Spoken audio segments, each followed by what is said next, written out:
The 40,000 rupee price category for smartphones is heating up. We got the OnePlus 12R, we got the iQOO Neo 9 Pro, and now we have the camera-focused Vivo V30 Pro as well. Now, the Vivo V30 Pro is an interesting proposition primarily because for the very first time, we've gotten the Zeiss collaboration in the V series, down from the X series, making it more accessible. And the camera setup on the V30 Pro is also very, very good. I'll talk about all of that, but you know what we're going to be doing in this video, a detailed camera comparison of the V30 Pro against the OnePlus 12R and the iQOO Neo 9 Pro. So stay tuned till the end for the results. If you're here for the first time, I'm Irshad. You're watching Trakin Tech English, your destination for detailed, incisive gadget reviews. Now let's start with the camera specs of each one of these phones, and let's start with the V30 Pro, the new one. So the primary camera is a Sony IMX920 15 megapixel sensor. You've got a 50 MP ultrawide. You've got a 50 MP 2x telephoto or a portrait camera, which is a 50mm camera. And apart from that, you also have a 50MP selfie camera. Yes, there are actually 4 50 megapixel cameras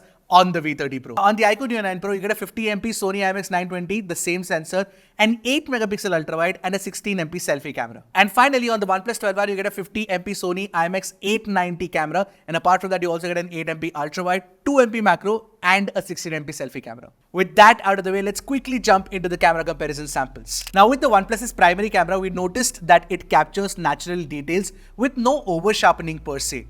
But then, finer textures are not as well defined as the slightly over-sharpened look of the iQOO and Vivo. In certain areas like the grass on the lawn, the over-sharpening does make the image look artificial, but otherwise it actually enhances the detail retention. That said, between the Vivo and iQOO is actually slightly more over-sharpened, so it looks slightly more artificial in comparison to Vivo. And you will notice that this is a recurring pattern in all of iQOO's shots, whether it's in daylight or low light. I'll come to that in a bit. We also took 2x samples, and of course, the V30 Pro with a proper 2x camera offers far more details compared to OnePlus and iQOO. But between the Neo 9 Pro and the 12R, the Neo 9 Pro actually offers sharper details and better details compared to OnePlus. Alright, talking about color accuracy, when it comes to rendering close to natural color images, Vivo is the best, followed by OnePlus and iQOO. OnePlus and Vivo are pretty much neck to neck, whereas iQOO has rendered the color orange on the shoes completely differently. And if you look at the reds of the tree trunk, they're completely deep on the OnePlus as well. Basically, Vivo has the Zeiss natural color mode, which is what we use to actually shoot the pictures. And with that, you can see that the color accuracy is very close to natural. And even when you're talking about high dynamic range images, the V30 Pro actually is better than the iQOO Neo 9 Pro and the OnePlus 12R. At first glance, you might think that the OnePlus 12R has better HDR than the other two phones, but when you take a closer look at the top of the building out here,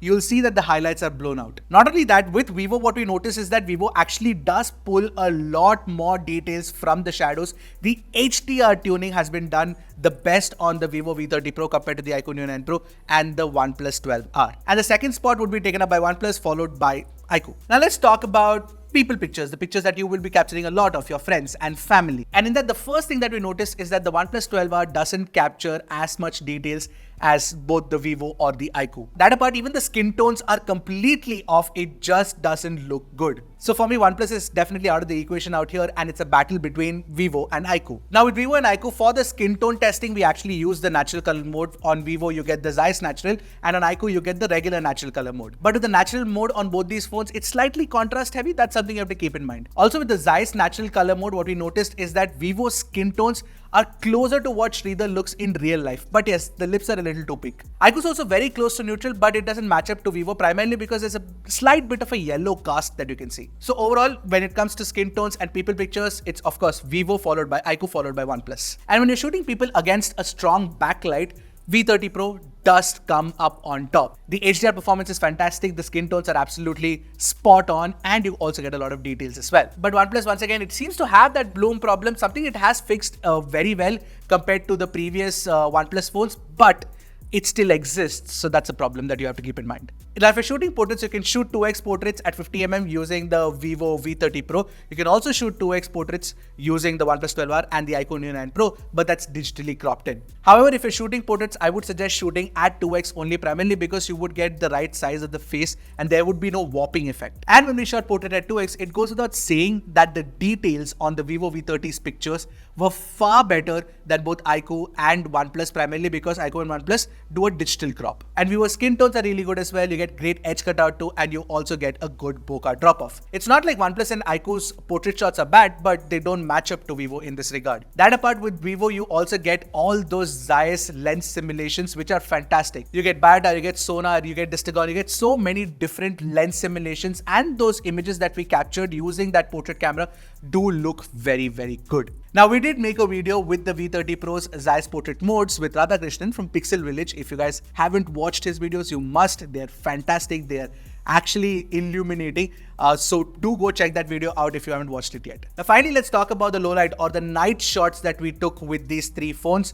And there are some interesting observations here as well. One of the things that I will say for sure is that OnePlus captures the most natural details. Because right next to OnePlus, when you look at iQOO's image, it is so over sharpened to an extent where every single element in the picture, the finer textures, look artificial. Now Vivo does come close to OnePlus in terms of capturing natural details, but it doesn't match up. So with respect to detail retention, I think OnePlus is on top, followed by Vivo, and followed by iQOO, because iQOO over sharpens a lot. However, with respect to exposure, I think all three are almost on par. There is nothing to tell the three apart. But one thing I must definitely mention about the nightscape mode on OnePlus phones, especially the OnePlus 12R, is that it is very well tuned to an extent where I felt that OnePlus actually captured the real color of the scene compared to Vivo or iQOO. And now when you're looking at the ultra-wide angle camera, there is no doubt that the V30 Pro literally beats the other two, hands down. Primarily because the V30 Pro has a 50MP ultra-wide angle camera compared to 8MP on both these phones, and you do get more details on the V30 Pro, plus sharper textures too. The OnePlus's ultra-wide 8MP ultra-wide is actually very well tuned. We kind of like the details that we get from it, but iQOO has over sharpened it once again. That's something you have to keep in mind. Now, one thing that Vivo and OnePlus also get right with the ultra-wide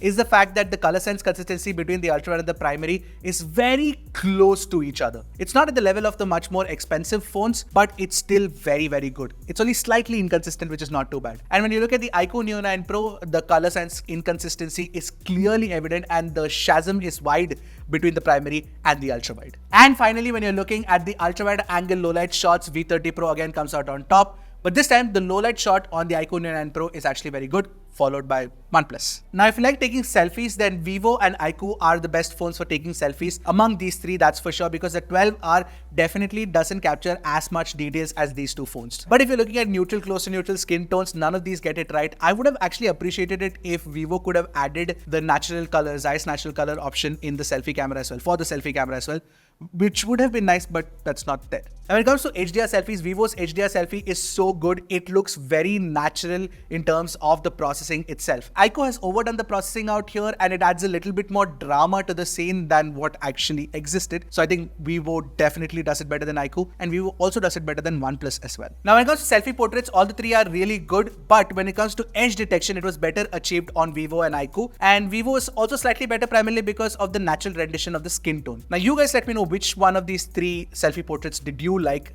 in the comment section below. Now, while clicking low light selfies, one thing was very weird, that is Vivo's sample looked bad. We initially thought that was an error from our end, but we clicked the selfie in low light multiple times, and we realized that the low light selfies don't actually look as good as we expected them to on the V30 Pro. Now, when you look at the OnePlus and iQOO selfies in low light, I think that iQOO is slightly better than OnePlus out here. What do you guys think? Let me know in the comment section below. And finally, there's the macro mode. The iQOO Neo 9 Pro doesn't have any macro option. OnePlus has a 2MP macro, whereas Vivo has the ultra-wide camera, which can double up as the macro. And it goes without saying that the 50MP ultra-wide camera definitely captures more details in the macro shots compared to OnePlus. But OnePlus's 2MP macro is actually not too bad. 2MP macro versus 50MP macro, you know which one wins. Now, all the three phones with the primary camera can actually shoot 4K 60fps videos, which is good. But there's a problem with the V30 Pro, and that is the fact that the V30 Pro doesn't offer electronic image stabilization at 4K 60fps. Now, that's the case at the time of shooting this video, so maybe an update could come later with EIS option available for 4K 60fps, but standard stabilization is limited to 4K 30fps only. And just because of that reason, the V30 Pro at 4K 60fps doesn't beat the OnePlus or iQOO, primarily because the stabilization is definitely not as good. But V30 Pro's image quality, HDR, and especially the sound recording quality is far superior compared to OnePlus and iQOO. So if you can actually live with 4K 30fps video recording with EIS, then I think Vivo V30 Pro would be the better choice for you. Now, between the iQOO and OnePlus, both are really good. Nothing to tell the two apart really. But what we notice is that iQOO does slightly better color processing compared to OnePlus, so we would go with that. But OnePlus does shoot higher bitrate video, so it would capture more details, so that's something you have to keep in mind. In fact, even the file sizes are higher. Using its primary lens, it's shooting at 1080 4K 60 fps. So do let me know how is the video quality, video stabilization. So right now it's using its primary 4K 60 fps, primary sensor at 4K 60 fps. So do let me know. Using its primary lens, it's shooting at 1080 4K 60 fps. So do let me know how is the video quality, video stabilization. Now, in low-light video recording, what we notice is that iQOO is the best one of the three, primarily because OnePlus has a lot of noise in the video itself. Now, with Vivo, if you want a stabilized footage, then you have to drop it down to 4K 30 FPS. So, if you shoot at 4K 30 FPS, maybe Vivo can give the other two a fight. But in this scenario, I think we are recording at 4K 60 FPS, and that's what we want to evaluate. On the contrary, the ultra-wide angle camera on the V30 Pro can actually shoot at 4K 60 FPS, and it can shoot at 4K 30 FPS with EIS. And the other two phones can only shoot at 1080p 30 FPS. Therefore, Vivo definitely has an advantage, and it's the better phone for shooting ultra wide angle videos. But if you're comparing between iQOO and OnePlus, OnePlus has a wider field of view, iQOO has the better quality, so pick between the two. Overall though, if you want good ultra wide angle video quality, then Vivo would be the way to go. And also with the selfie camera on the V30 Pro, you can shoot 4K 60 FPS videos, which is very, very good because both OnePlus and iQOO do not give you the 4K video recording option. Right now this video is shot using the selfie camera of the Vivo V30 Pro. It's shooting at 4K 60 fps. This video is shot using the front facing camera of the iQOO Neo 9 Pro and the OnePlus 12R. It's shooting at 1080p 30 fps. So do let me know how is the video quality, video stabilization and audio quality. And therefore, it goes without saying that if you're somebody who wants to vlog with your camera, then V30 Pro is the way to go compared to like iQOO or OnePlus. But if you still want that performance-oriented phone that can also shoot some videos, even at 1080p 30 fps, you're willing to make a discount and you want to know between OnePlus and iQOO which one does better, then the next best video is shot by iQOO and followed by OnePlus. Now, there are a lot of camera modes that also we need to talk about, and Vivo definitely has a ton of them. One of them is, of course, the fact that you can do Zeiss natural color, but you also have multiple portrait modes that we did talk about, the Biotas sonar, and a bunch of them. Now with the V30 Pro, you also have the Zeiss cinematic video bokeh mode, which basically gives you the option to shoot at 1080p 30 fps, portrait video at 1080p 30 fps with subject switching as well, which is very, very nice. Then you've got that aura light on the V30 Pro, which is now studio grade aura light, and it manages to do a very, very good job with specifically lighting up the subject's face without actually creating the kind of problem or harshness that you face with other regular flash modules, which is a very, very good thing. On the iQOO Neo 9 Pro, you just don't have the Zeiss natural color option, but you do get a regular natural color option, which is good. Apart from that, you also get the bokeh video option, which is very similar to the cinematic portrait style, and you also do get the option to shoot in a pro mode. On OnePlus, you've got the dual view video option, which means that you can shoot video using the primary camera and the selfie camera at the same time. You also have the pro mode on OnePlus, but you also do get the option to shoot 4K 30 fps log videos using the OnePlus 12R, which is not possible on the other two phones. So overall, when you look at it, evidently the V30 Pro's hardware is superior and the camera processing is also great at many places, so much so that we would think that at around the 40,000 price category, this would be the camera phone to pick. Primarily because you get 4K video recording from all the sensors, you get great skin tones, the portrait shots are really, really good, the selfies look fantastic as well, and the ultra wide angle camera is the best of the three. So Vivo would be the best camera phone out here. Of course, it could have done certain things better. For example, it could have given EIS at 4K 60 fps, but even in this scenario, it's pretty good. Now, between the iQOO and OnePlus, I would say it's a bit of a toss-up. Some situations iQOO wins, some situations OnePlus does. Which one did you prefer? Let me know in the comment section below between iQOO and OnePlus. Now, between Vivo, iQOO and OnePlus, I'm sure you'd like Vivo better, right? Or if you didn't, I'd love to know why in the comment section below. That's it for this video. I'll see you guys in the next one. Until then, keep tracking and stay safe.